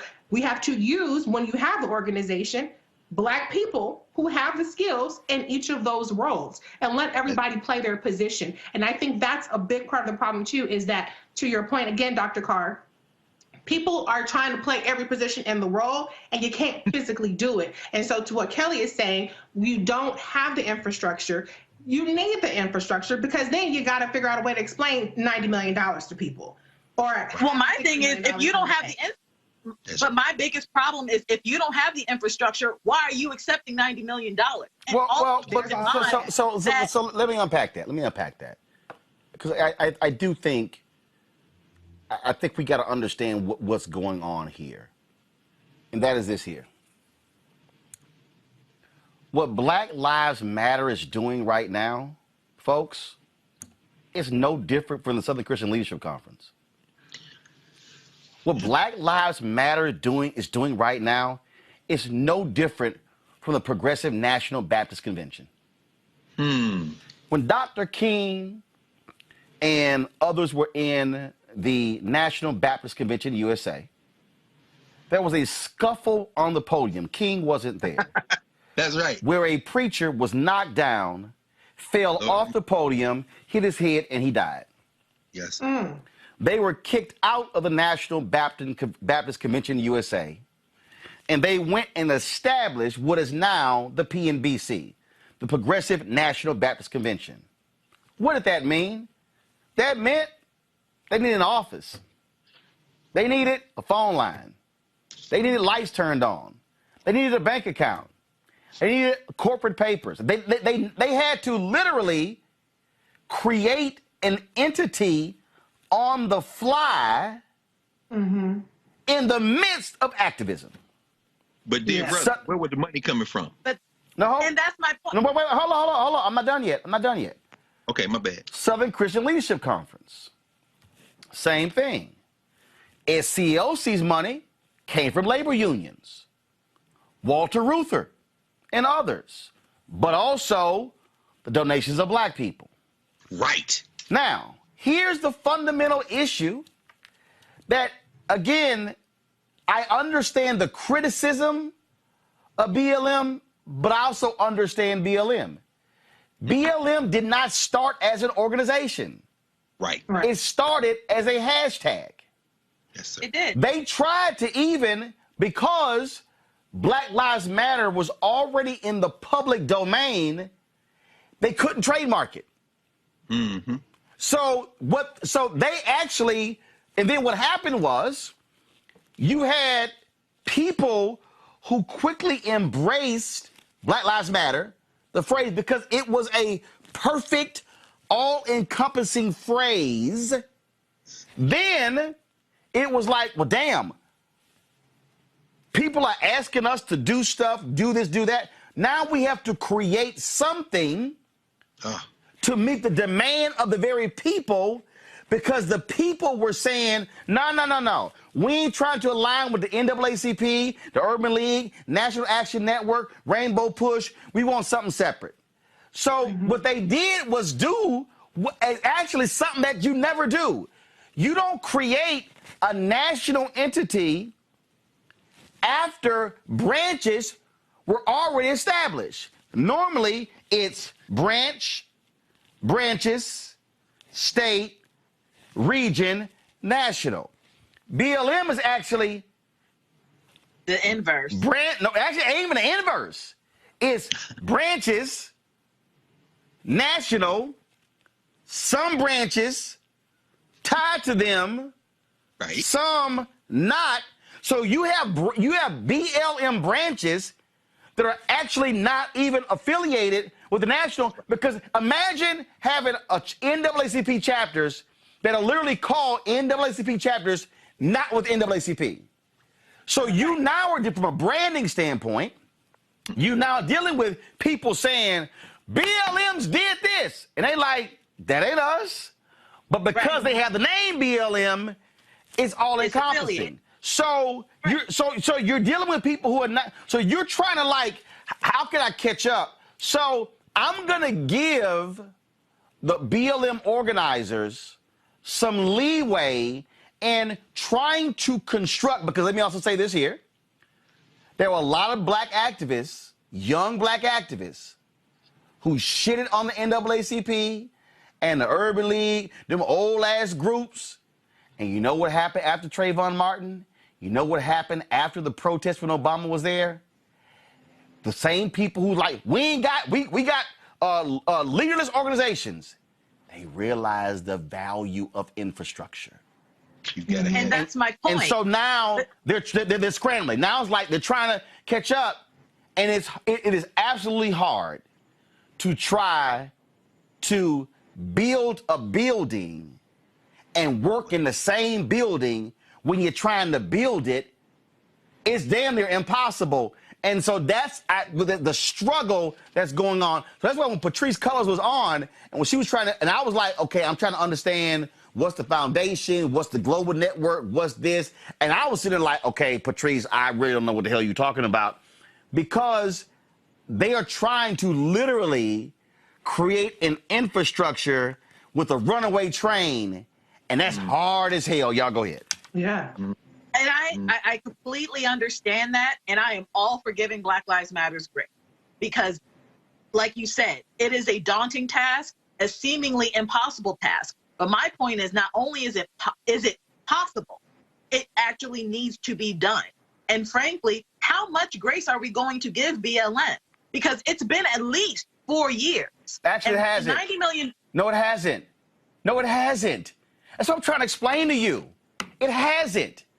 The problem that they've been having is they have been this, it hasn't been how you truly start an organization. And so I understand that. And so here's the deal. I understand that point. Here's the deal. First of all, I'm not in the organization, so I don't have to get, I don't have a dog in the hunt. And I get that too. What I do see happening is they are grappling with, how do you harness this thing, create hierarchy? Because, see, this is one of the problems, and Greg, because all these books you got behind you, I want you to speak to this. I don't care what you say. Y'all can go with that leaderless stuff all y'all want to. You can't show me any organization that doesn't have hierarchy. And their struggle, in my opinion, has been because they want to make group decisions. You can't make group decisions. You gotta have people in charge of fundraising, membership, public policy, boards. You gotta have leadership, and they're trying to do this thing leaderless, and that's a little hard, and they've learned that. So what happened? When Patrisse made herself head of the organization, people were like, what are you doing? Why'd you do that? Because somebody had to be the leader. So I see what's going on, and I see why people are frustrated, but this is just pure, y'all, organization building. It's the growing pains, and guess what? No black organization has ever had $90 million from at the outset, and now you're trying to figure out what the hell do we even do? That's what's going on here, and I get it. Greg, go ahead. No, I was going to say that's a problem, Roland. You're right, what you just described. I mean, you know, when you mentioned the Baptist Convention and the Progressive National Baptist, that's funny, man, because I went down a rabbit hole the other night. I started reading a collection of essays by Lewis Clayton Jones, who was a lawyer, very important civil rights figure. But his brother was William Augustus Jones, who, as you know, followed King out and was one of the founders of the Progressive National Baptists, and it was the pastor of Bethany Baptist Church in New York.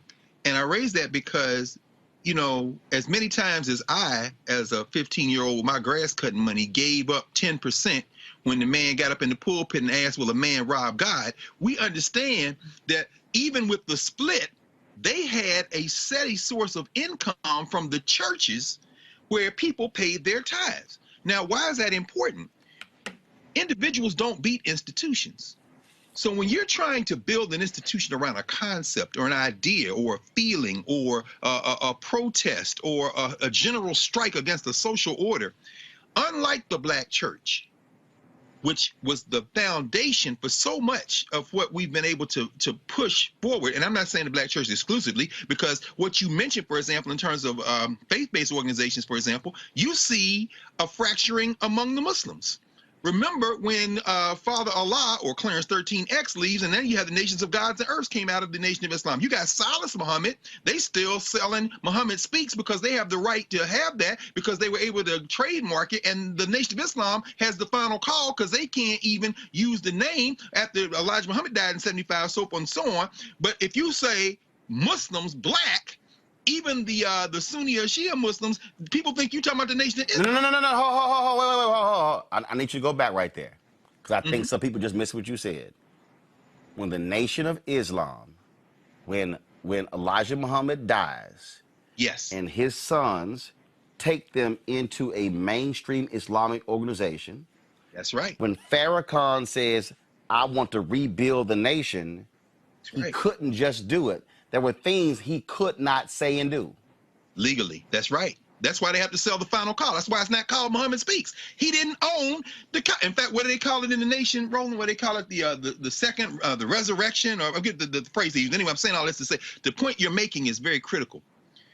If you're trying to build an organization around a concept, but you have no pre-existing infrastructure, that's a setup to begin with, and you almost got to do it very incrementally, as you said, from the grassroots up. But then here come these people who have an investment. What's their investment? They want the social order to continue, and they want to have it as smooth as possible. They come in and write you a big ass check. That could be a recipe for chaos now. Right. You know what I'm saying? So anyway, I'll stop there, because what you're really doing, Roland, is trying to help people think through how they can do something that literally hasn't been done before, not to my knowledge, in this country. And Kelly, that's why the difference between BLM and Color of Change is Color of Change doesn't accept any corporate donations, but they also were structured from the beginning like an organization. So when they grew, you didn't have all this drama. Go ahead. No, I completely agree with the points being made right now. I don't want to come off as if I disagree with you, Roland, or anybody. No one's disagreeing. We're just walking through a set of facts, because a lot of people really have no idea what the hell we're talking about. There are a lot of people out there who just say stuff, who don't even understand how it started, how it's constructed. They don't even realize that there were 3 founders of Black Lives Matter, and 2 of them are not with the group. Alicia Garza has a separate organization. Oprah was not there. Patrisse Cullors is only the last of the 3 original who's actually leading the organization. Most folks don't even understand that. Alicia Garza still gets jammed up about Black Lives Matter. She's like, y'all, I'm not with the organization. Go ahead. And I get that.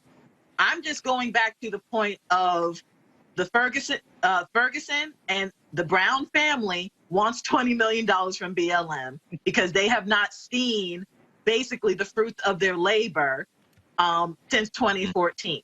And when you go on blacklivesmatter.com, their about page is centered on Ferguson, Missouri, and Michael Brown.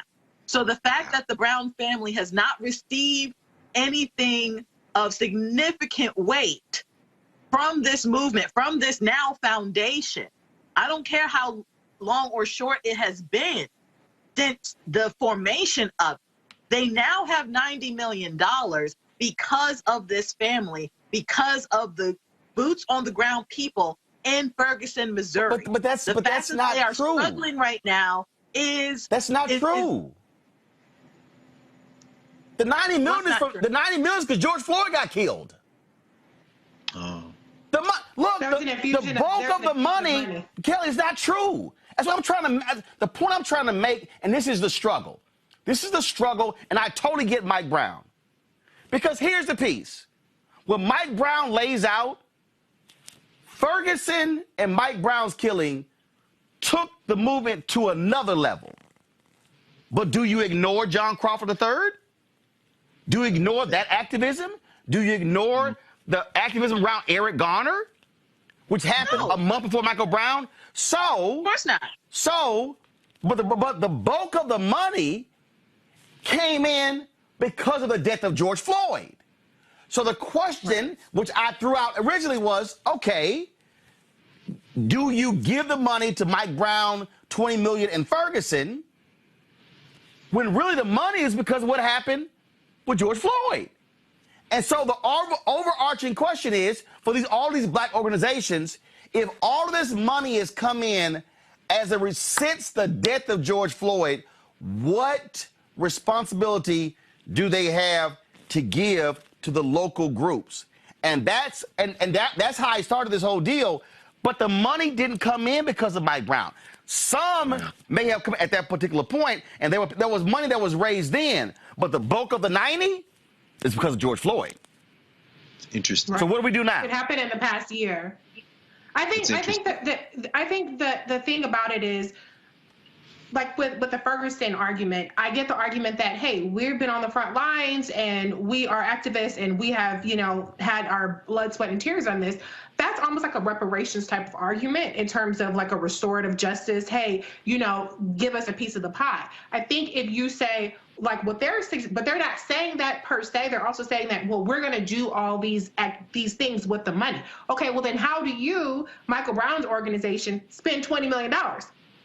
Because Black Lives Matter hasn't been able to spend $90 million. They still have $60 million left over. $30 million they've given away to various causes, local chapters, et cetera, et cetera. So the question is not just a matter of who deserves what, but it's what are you going to do with the money? And that's what my original point was, is instead of always looking at the big name organizations, we can make that decision ourselves to donate to local causes. They're not as attractive because they don't have the big names and you don't get to necessarily have a hashtag that's going to go viral, but they are doing the work. And for these national organizations, if you have a situation where you have an influx of cash, like what happened after the George Floyd death, then you have some sort of system in place to how you distribute that money, not just amongst Black Lives Matter chapters, which there are chapters that are complaining about not getting any money from the national organization because the national organization has criteria for them, but all kinds of organizations that are credible organizations that are already on the ground doing the work. That is a way of actually making sure that everybody wins. It's recycling dollars. It's putting money back into the communities. But even still, $60 million is not going to solve all the problems of Black America. Neither is $300 million. But there has to be some sort of system when you do have these massive influxes of cash and you don't have the way of scaling up quickly enough to do something with it. You don't have an infrastructure to do something with it. Then my proposal would be, we'll at least put in the research and the efforts to identify local organizations, Black Lives Matter or not, to give the money to and let them do something. And I can tell you, all three of y'all, after the death of Breonna Taylor, there were individuals in Louisville who were complaining about Until Freedom. Oh, sure. Mm-hmm. But then Until Freedom was telling people what local groups to support. I know some activists in Louisville felt one other activist used some money to buy a SUV and damn near ran her out of town. See, so what I'm laying out here is this is this conundrum. When you have one of these incidents and someone is killed and fundraising takes off, local groups look, I'm vice president digital for the National Association of Black Journalists. We got local chapters who complain when we have the national convention in a city and say we ain't getting none of that money. Right. So I can take you through numerous national organizations where chapters complain, y'all not helping us. The problem here, which is what Reese alluded to, and Kelly spoke of as well, that the problem here is you have already established entities that have infrastructure that are able to accept donations. I can tell you oh man, I can't remember the brother's name. Oh man, I can't. Jaziri X. Yeah, sure, Pittsburgh. We were doing, I said, all right, I'm going to pick an organization to push on social media to give. I chose Jaziri X. He had no donate button on his website. And I was like, Jaziri, you're doing some great stuff. Bruh, how do we give? You need a donate button. There were a lot of entities that had no way of giving money because they did not have infrastructure. Right. So this thing is, I mean, it becomes, you know, a catch-22 because, like, we got infrastructure, we don't, what do we do? And to Reese's point, it's a great point. How did Mike Brown and the folks there arrive at 20 million? Like, where did that number come from? And what are you going to do with 20 million? Now, what if BLM comes in and says, we're going to give $1 million to local organizers in Ferguson? Are folks going to reject it or accept it? Accept. I just think that this is a function of what happens when people reject established organizations, which that's their right.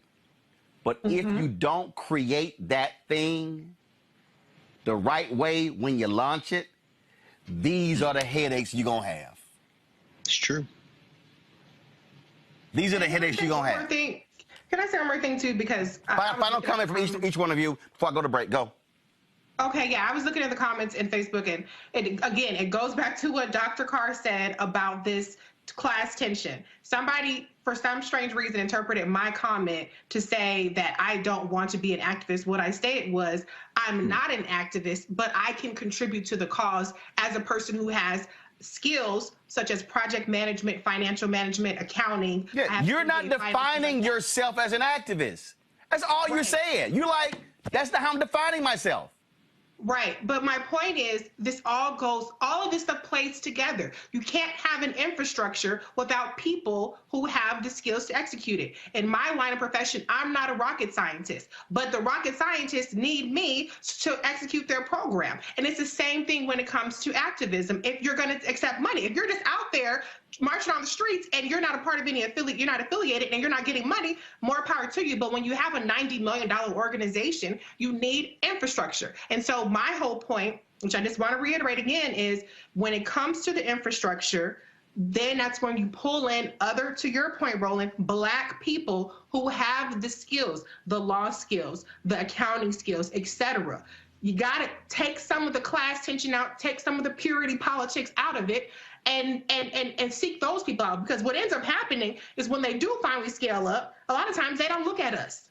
They look at the white folks or somebody else. They feel like they're more established or they're more credible. So we have the ability within our communities to build the infrastructure. It might not be with all the slogans and all of the purity politics, but seek those people out and marry that together, and then you can actually do something with the money that you're getting instead of having to sit there and account and then everybody's pissed off at you. That's right. That's right. That's right. I would just say, I agree with you, Reese. Everybody has skills they can contribute. And the only way we're going to advance collectively is to do it in collective formation, networks. Call on people who have these skills. One of the reasons that the federal government decided that the Black Panthers were the greatest threat to American national security was because they were organizing from the ground up. The liberation schools, the free breakfast programs, the health clinics, and they were calling on folks who had expertise. You didn't have to be a Panther to give somebody a checkup. Read Robin Spencer's work on the Black Panthers and their medical, you know what I'm saying? But you wanted to lend your skills. Jeffrey Haas, who was the white dude who took the state of Illinois and Chicago and the feds to court on the murder of Fred Hampton. You know, they created the People's Law Center because the Panthers approached them in coalition with the Young Lords, with the Young Patriots, and say, look, we need lawyers. So, I mean, it's important to understand without coalition, we're not going to be able to advance. And finally, what we saw in Ferguson, now, maybe one of the reasons they're calling for $20 million is because, yes, this money isn't here because of Ferguson directly, but the catchment that kind of accrued over the last year during we've had this pandemic is a direct result of the fear from everybody from government to corporate America that there was about to be a purebred revolution in this country. So they threw some money to stop it. One of the reasons they may be holding on to the money is they don't know if they're going to get another windfall like this. And one of the reasons Ferguson folk are saying we want 20 million is because it is the momentum over the arc of this movement, this unbroken momentum that created the concept for these people to throw some money at. This is going to have to be worked out in some behind-the-scenes discussions, and everybody has a role to play. We just got to know how, as Reese said, we got to go know where we can get in to fit in. That's all. Kelly? Exactly. I agree with everyone on the panel. Like I said, once again, I don't have an issue with anything that anyone has said. I don't even have an issues with the comments that are coming in saying that I don't know what I'm talking about. I do. But what I will say is that regardless of where the money came from, BLM would not have been in a position to receive it at all had it not been for the people in Ferguson. So the fact that they are asking for anything at this point, the fact that they have to ask for anything at this point, when frankly, Ferguson and the Michael Brown family is on their page front and center as basically a selling point to donate. The fact that they do not receive anything, at least that's my understanding from what I've seen thus far, they do not receive anything significant from BLM. That is insulting. And it is a disgrace to not only the movement as a whole, but to the Brown family. Because their son died and they reached out for help. BLM comes through, you know, and we have this entire movement spurred from the pain of one family. And they are still struggling to keep their son's memory alive, even though BLM is frankly now profiting off of it. Even though the 90 million came from George Floyd, they profited off of the Brown family. Where on their website are they doing that? Where? This is the site right here. It's literally the About page on blacklivesmatter.com under her story. Gotcha. Under the About page, under her story. In 2014, Mike Brown was murdered by Ferguson police. It was a guttural response to be with our people, our family, in support of the brave and courageous community of Ferguson and St. Louis as they were being brutalized by law enforcement. Yeah, but you skipped over the top. This is the top. I'm not skipping over the top. Actually, hold up. No, wait, hold up. I'm reading the top right now, Kelly. This is how it began. In 2013, 3 radical black organizers, go to my Alicia Garza, Patrice Cullors, and Opal Tometi, created a black-centered political will and movement building project called Black Lives Matter. It was in response to the acquittal of Trayvon Martin's murderer, George Zimmerman. So here's the question. Does the Trayvon Martin family and the organizers in Sanford, Florida, and Orlando, should they get some money? Absolutely. All of it? No, but they absolutely should be getting something. Right. No. Here's what I'm saying. I'm saying is, I'm reading the body of the article, and I do see where it mentions what took place with Mike Brown. But it also mentions Tamir Scott, Tanisha Anderson, Maya Hall, Walter Scott, Sandra Bland. Then it goes into what took place in Ferguson with Mike Brown. And so it has all of that. And so the point that I am making, now, yes, the last paragraph, it says The Black Lives Matter Global Network would not be recognized worldwide if it weren't for the folks in St. Louis and Ferguson who put their bodies on the line day in, day out, and who continue to show up for Black lives. So, so what you just brought up raises the point that I brought up from the beginning. When we talk about supporting organizations, if we start going back to, well, like what kicked off, like what began something, I say it point blank, at the Ferguson protests took what was happening to another level. But it started with, this hashtag started with Trayvon Martin. Then after the death of Trayvon Martin, there were other cases that took place. Ayanna Jones in Detroit, Rekia Boyd in Chicago, Eric Garner in New York. So the question I'm still asking, which I still think national organizations have to answer, and that is, if you are a national organization and you were fundraising off of these major deaths of Black people, what responsibility do you have to local organizers in those cities? What I'm saying is that I believe there is a responsibility not just for Ferguson, but also for Eric Garner in New York City, also for the Black activists in Ohio with John Crawford III, also for the Black activists BYM 100, I think it's Black in Chicago with Rekia Boyd and Ayanna Jones. The biggest question that this brings is, how do you stand with local entities who typically kick these things off? Kenosha, are people providing any resources to local activists in Kenosha, Wisconsin? This, to me, is what BLM, the NAACP, and others, if you are a if you are a Black group and you have gotten a windfall, yes, sir, because of these events, say this, brother, you too should be addressing this question, and not just BLM. BLM should be addressing it. And so that is the conundrum that I think folks are in, because the local organizers, yes, they are frustrated by saying, we still have work to do. Where y'all at? Where are the people?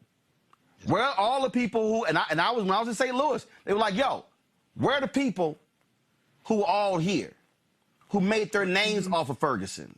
Come on, brother. Where are those individuals who have been going to the Aspen Institute, who have been going to, who become fellows at Harvard, and who have been with the United Nations across the world? See, it's a whole bunch of folk.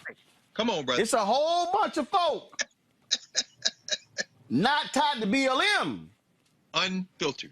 Who got some questions they got to have answered to, because they have benefited greatly from Ferguson and Eric Garner and all these other cases, and yes, George Floyd.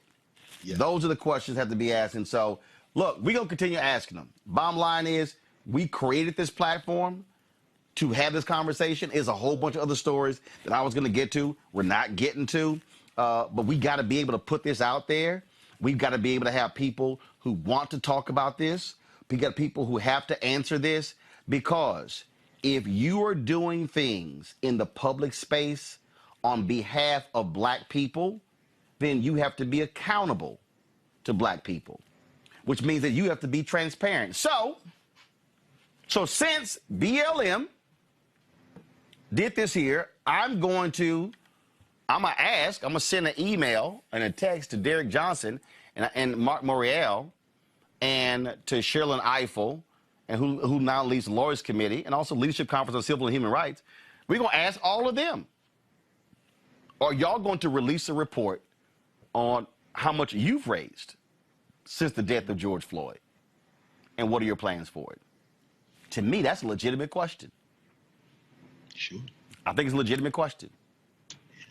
And we'll see what their response is. Y'all want to support what we do, please do so by going to our Cash App, PayPal, Venmo, Zelle. Bottom line, folks, again, this is about having conversations. And let's be real clear. We're going to disagree. We're going to push back.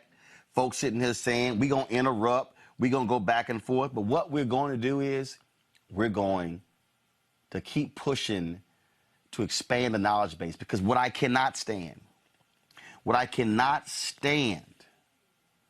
are our people listening to folk on social media who don't know a damn thing. I got some fool on a YouTube channel named CD, don't know nothing. Don't know nobody, don't know no facts, can't provide you with no information at all. Y'all, it's folk over here on Facebook who do the same thing. They just sit here and they just throw stuff out, and you lying. I had some ignorant woman on Twitter today saying, well, black people lost half of our wealth under a black president. No, the home foreclosure crisis started in 2007. It went buck wild in 2008. Those when President Bush was president. See, people love to just say stuff. And see, the problem we're facing now, and the reason why you got all them crazy white folks on January 6th, because they sit there and they watch Fox News, they watch OAN, they watch Newsmax. And you know what?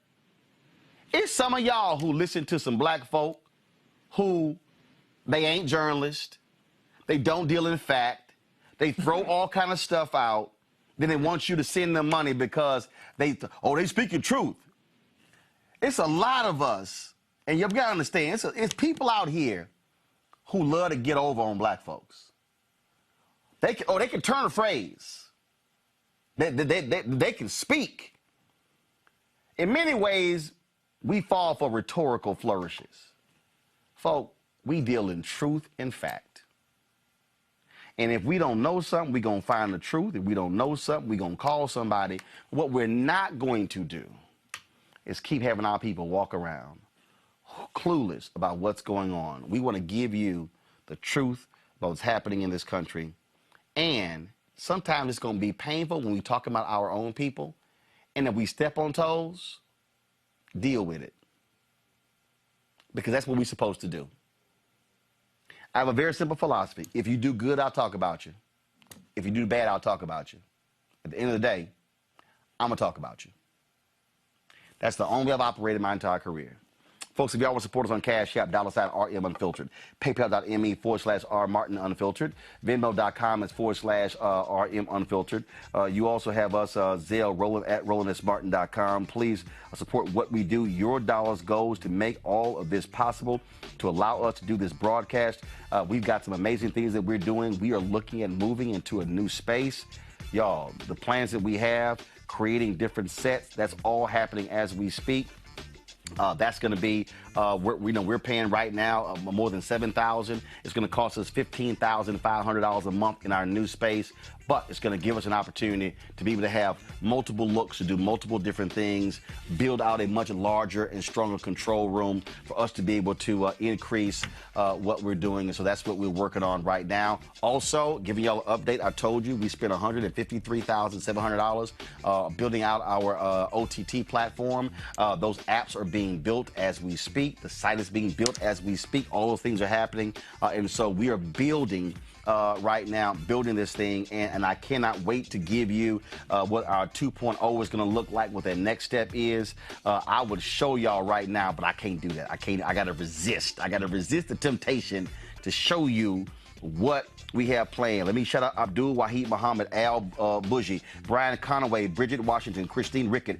Everybody who gives $50 or more gets a personal shout out from me. I'm Roland Martin Unfiltered. Corey Evans, Karani Crocker Bay, Dana Holiday, Denise Phillips, Effie Coley, Henry Williams, Jacqueline Forts, Jay Gamble, Jeffrey Scrivener, Jonathan Walker, Judy Baptiste, Carrie Ann Dawkins, King Ray Boomer Gibson, Martha Sims, Olayai Ayeni, Pamela Williams, Phyllis Bell, Ray Jones, Robert Gaynor, Roger Street, Ryan O'Neill, Tamika Johnson, Troy Boyd, Wanda Coley. Thank you all so very much for supporting us. I certainly appreciate it. And I'll see you guys tomorrow. Don't forget, tomorrow, my 1-hour interview with Wesley Bell, the brother who was elected DA in St. Louis. You don't want to miss that. Kim Gardner, who is it? Wesley Bell is the county DA. Kim Gardner is the city DA. I have my conversation with her the following week. Y'all, We always keep it real, keep it. And Erica, we miss you on today's show. Erica couldn't be with us. Normally got our normal panel of Reese, Greg, and Erica. Kelly, thanks for stepping in for Erica. And I was gonna mess with y'all. We got knee deep in this here. But John P. Key and all y'all out there complaining about sugar on grits, I'm gonna deal with y'all another day. Just letting y'all know. I gotta go.